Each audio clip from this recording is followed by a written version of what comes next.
Yo, day 14 we're at right now, and man, there's been some really cool stuff unlocking over the last 2 weeks.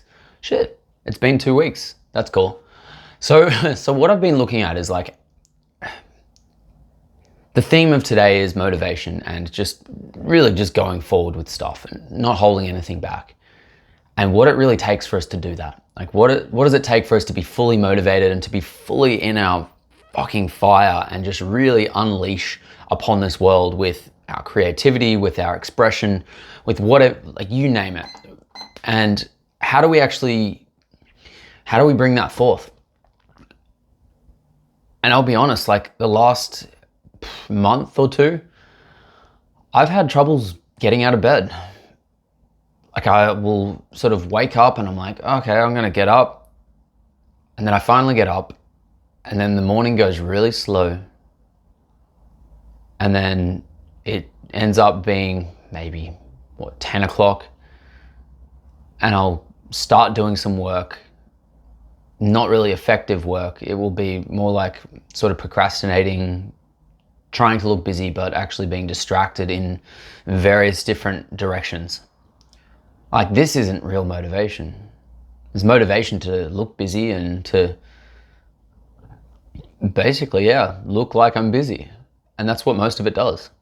Because when people ask me what I'm doing and what I've been up to, I'm like, oh, I've been working really hard. I've been really busy.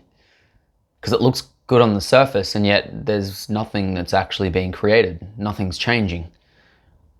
And as much as people may love the story that you tell them, it sounds great, but does it actually have any substance to it? And yeah, for a little while, it hasn't really. I've been going through a lot of stuff internally, and the last thing that I wanted to do was actually say, hey, you know what?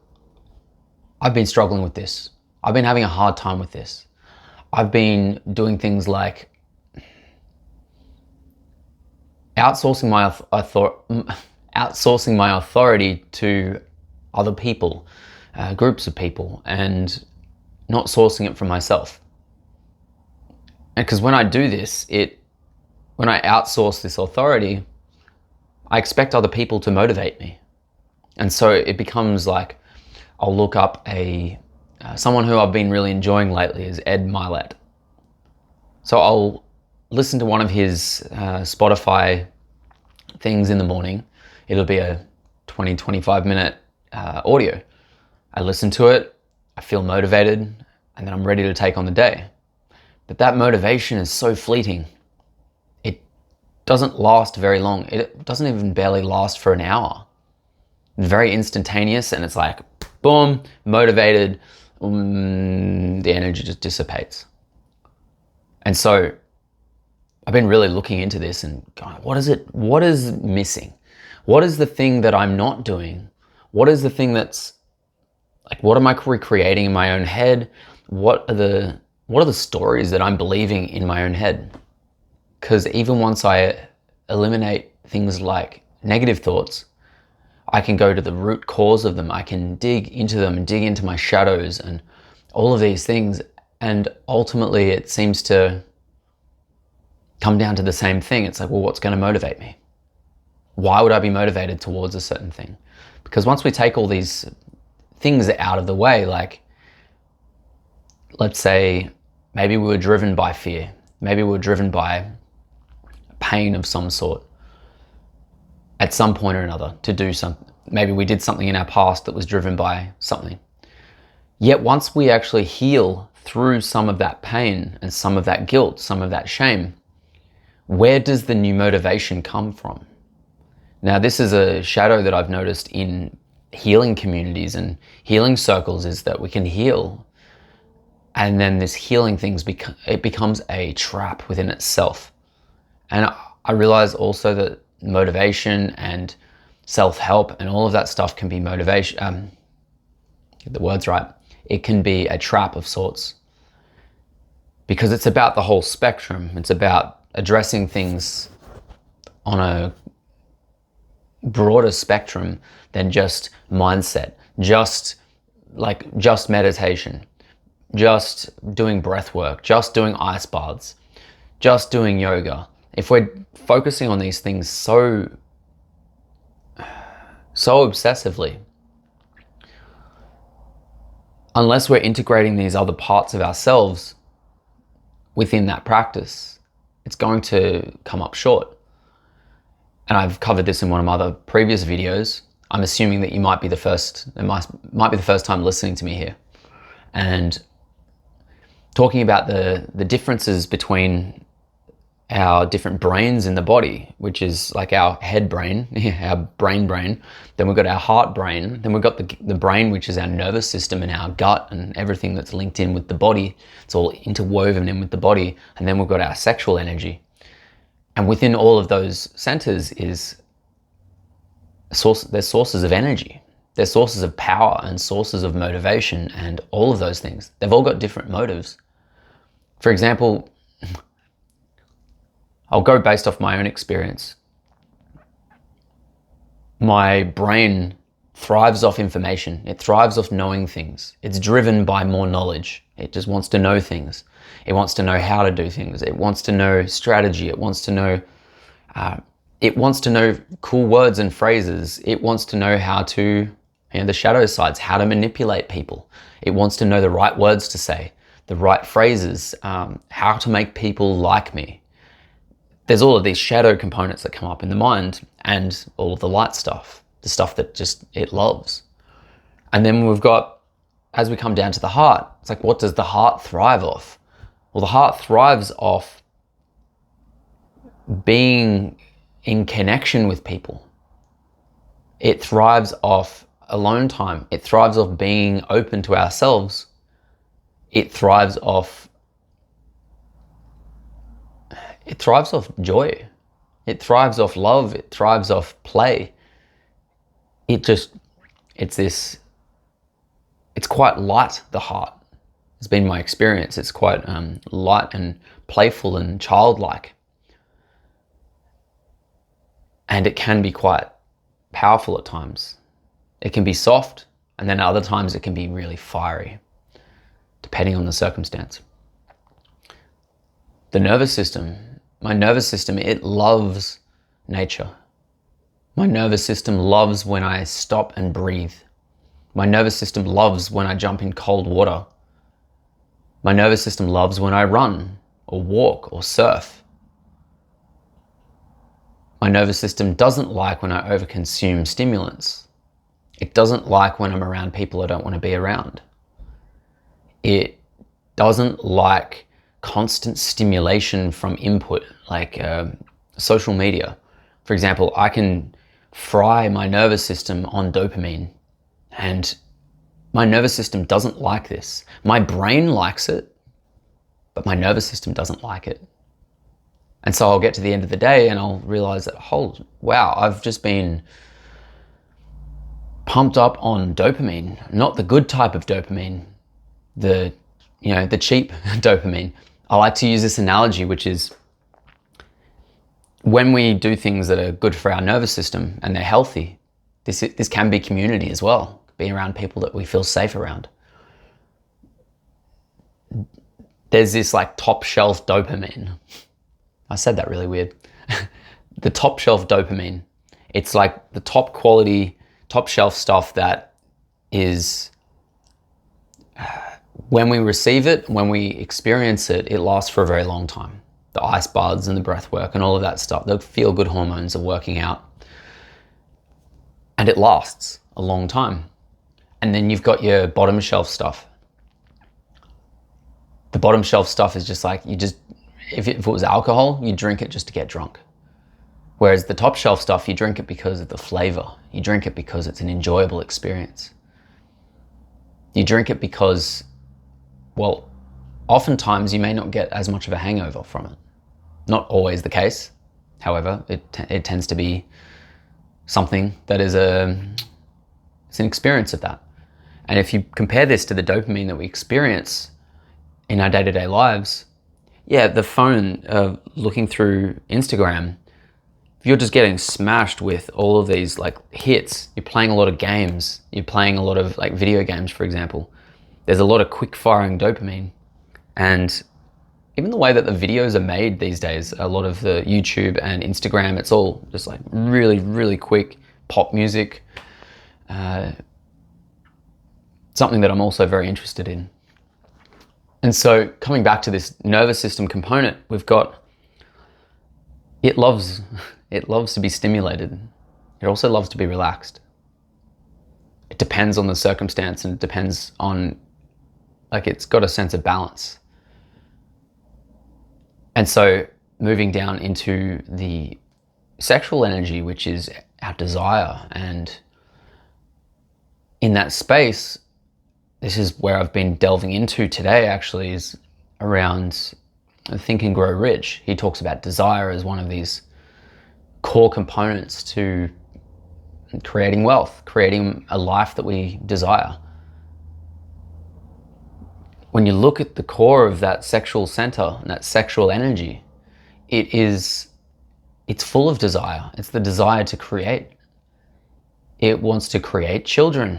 It wants to procreate. It wants to create art. It wants to create all forms of expression. It wants to, cover the walls in art. It wants to make a room look really nice. It wants to wear nice clothes. It wants to do all sorts of stuff and express itself in that way. And when that energy is in place, well, it becomes quite alluring. It becomes quite sexual in nature and magnetic. It's the core of magnetism is in this space, because the heart in itself isn't magnetic, and the mind itself isn't really magnetic. The nervous system kind of is a little bit magnetic, actually. It tends to attract things that mirror it. I think that has a different name to it, and I'd like to look into that to find out. Yeah. Part of this process is me consolidating my thoughts and bookmarking stuff. So yeah, looking into that. What was the point of all of this? Was to bring it back to our motivation. Because if all of these components are, let's say, fighting with one another, let's say your mind says that you can, okay, we're going to go forward with this certain mission. This is the thing that we want. And then the heart says, that doesn't feel right. And then the nervous system's like, we're primed, we're ready to go. We fire up the desire and we're like, yep, cool, this is going to get us fame and wealth and, women and all of these things. But the heart says no. So what do you do in that circumstance? It's a misalignment. The motivations, they're misfiring. And so motivation is not going to exist. There are forms of motivation. They're ultimately shadowy motivation. My words are really funny today. Yeah, it's a shadowy motivation. And I say shadowy because it's missing out on vital components. Now, something that was missing for myself was the actual desire. And when I look at this stuff, I'm like, my head was in the right space. I could see my vision. It was also laced with a lot of negative thoughts and a lot of doubts. And, we're not going to voice this thing. The next part was the heart. The heart's been wide open. I feel so connected with my heart, and I listen to it a lot. Then I've got my nervous system. My nervous system feels the strongest it's ever been in my entire life that I can remember. It feels capable of a lot. It can handle a lot. And then the missing component there was the sexual desire, the actual desire to do certain things. This is where I found myself in, they refer to it as simping. And it's like obsessing over women, how they look, imagining certain things with them. And it's like, if you're a man, you may relate. And if you're a woman, you may relate to this as well. When we over-sexualize people around us, what it does is it diverts our attention, the attention of our desire, and it directs it in a place that may not be constructive to our lives. This isn't to say that it's bad. I won't put that label on it. Does it serve your higher purpose?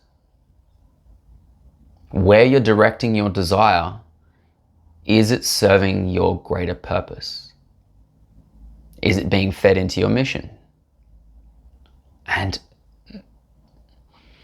this has been landing, especially today. It's like,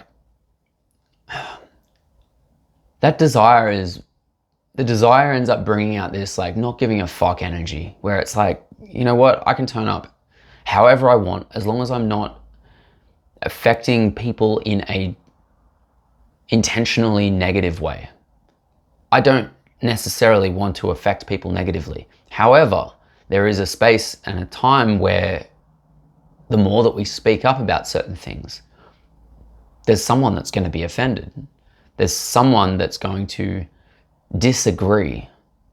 And that desire in myself has me just going, I don't give a fuck.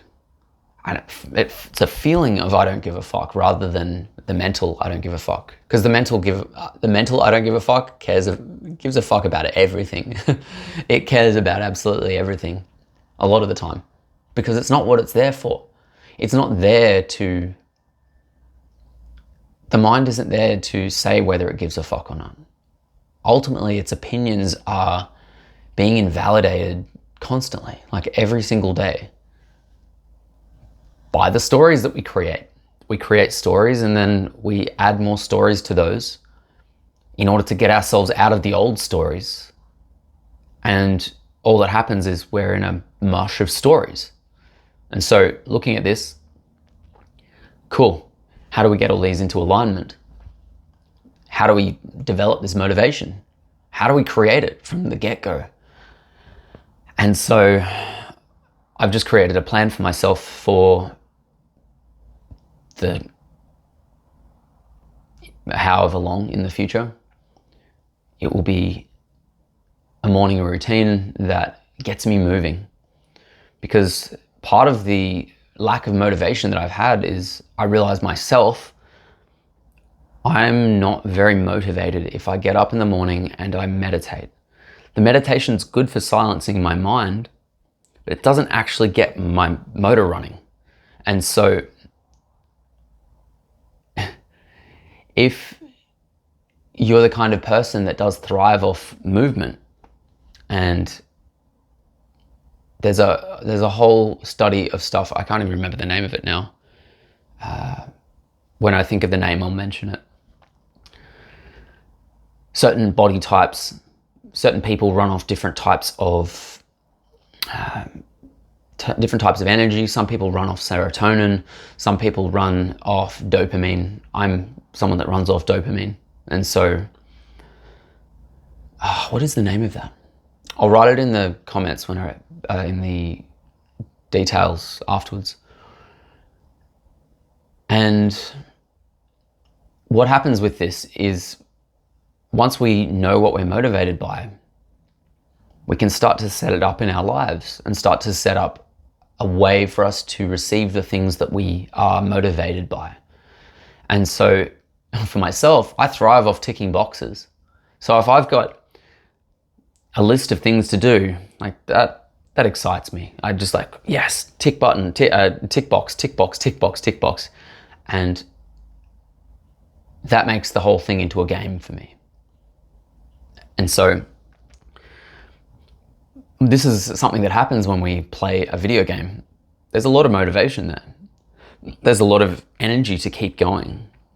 Even if you're playing a sport, there's a lot of energy to keep going a lot of the time, especially when you're in a team sport, mainly with the team sport, because you're feeding off the energy of everyone else and they're giving you energy and you're giving them energy. So you're actually mustering up motivation to motivate them, and they're mustering up motivation to motivate you. And it becomes this like endless loop of energy. It becomes free energy. This is why a lot of personal development rooms are, quite addictive, because people walk into them and they just feel this elation. They feel the free energy in the room, because there's a lot more energy than simply getting energy from the food we eat. We can tap into this free energy, and it's there. The desire for it to be there is also necessary. And when I look back at myself over the last couple of months, I haven't really wanted to access that energy. I've been aware of it.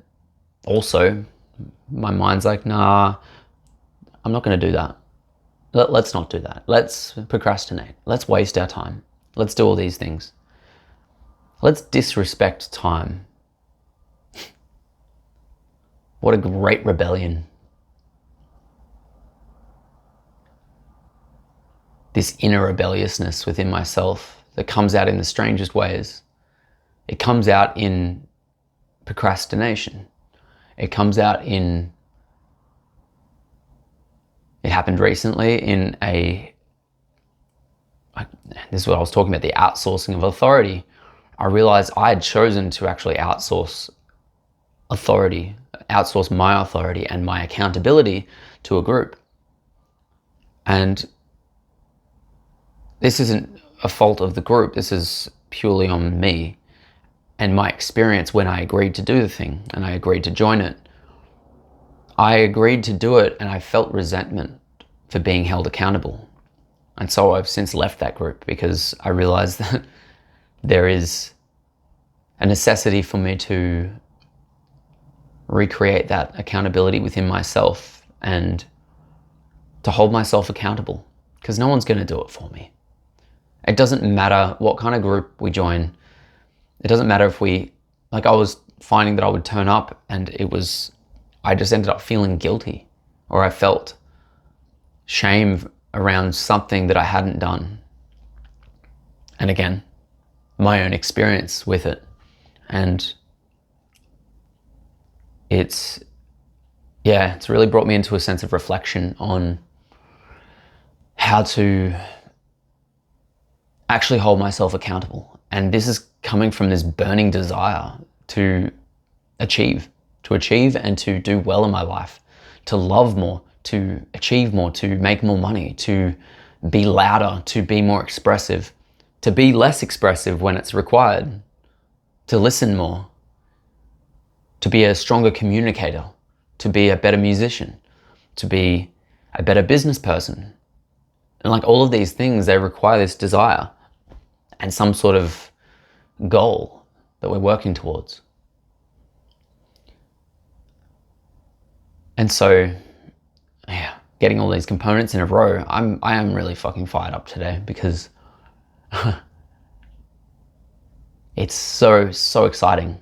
Like I realized how much I downplayed excitement over the years, and I would start to think, I can't express this excitement. This excitement is not welcome here.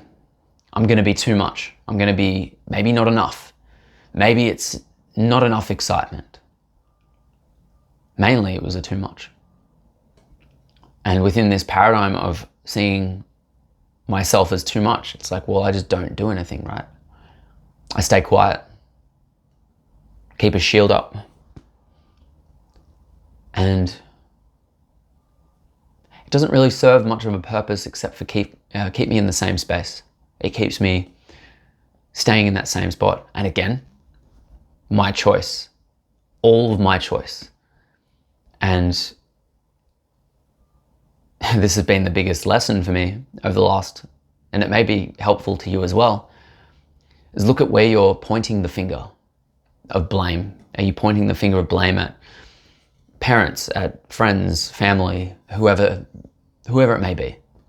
Your work, society, the world, the state of the world, war in the world. You could be pointing the finger at people that you're comparing yourself to. You can point the finger at people who are less fortunate than you. You could point the finger at people who are more fortunate than you. Maybe people who have worked harder. People who haven't worked as hard as you. You could point at any of these people. any of these things in life, and it doesn't help anything. All it's going to do is leave you in a victim state where you blame other circumstances for where you are. And this is the example that's come through recently for me is if I'm comparing myself to people who are in my community, people who are in my pond, so to speak, then I can try to make myself feel better. I can also make myself feel worse by the people within my community and within that pond.